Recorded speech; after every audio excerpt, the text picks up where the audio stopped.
ప్రాజెక్టుల water level విషయానికొస్తే దేశంలో రిజర్వాయర్లు వెలవెలబోతున్నాయి. చుక్క నీరు లేక అడుగంటాయి. 1-2 కాదు, మొత్తం 91 భారీ రిజర్వాయర్లు అదే పరిస్థితి.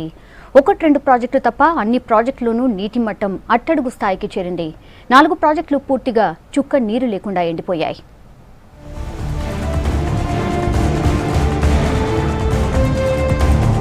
తీవ్ర వర్షాభావ పరిస్థితులతో దేశంలో ప్రాజెక్టులు అడుగంటాయి.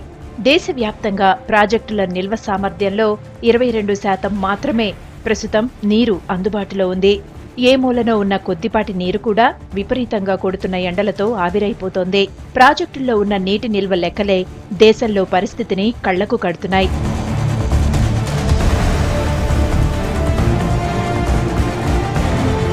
దేశంలోని మొత్తం 91 భారీ రిజర్వాయర్ల నీటి నిల్వ సామర్థ్యం 158 బిలియన్ క్యూబిక్ మీటర్లు. 1 క్యూబిక్ మీటర్ అంటే 1000 లీటర్లు.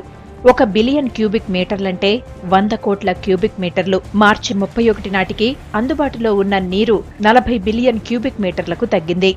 ఏప్రిల్ 7 నాటికి అది కాస్త 38 బీసీఎంలకు పడిపోయింది.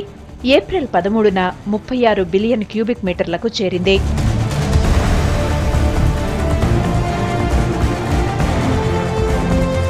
ఇక 4 ప్రాజెక్టులలో 4 వారాలుగా అసలు నీళ్లే లేవు. నాగార్జునసాగర్, భీమా, జయక్వాడి, గిర్నా ప్రాజెక్టులు పూర్తిగా అడుగంటాయి. సాగర్, శ్రీశైలం ప్రాజెక్టులు పూర్తిగా కళతప్పాయి. సాగర్లో ఫుల్ రిజర్వాయర్ లెవెల్లో నీటి నిల్వ సామర్థ్యం 238 టీఎంసీలు కాగా ప్రస్తుతం చుక్క నీరు కూడా లేదు. గతేడాది ఇదే సమయంలో 4% నీరు అందుబాటులో ఉంది. ఇక శ్రీశైలంలో 288 టీఎంసీల సామర్థ్యం ఉండగా ప్రస్తుతం 21 టీఎంసీలు అందుబాటులో ఉన్నాయి.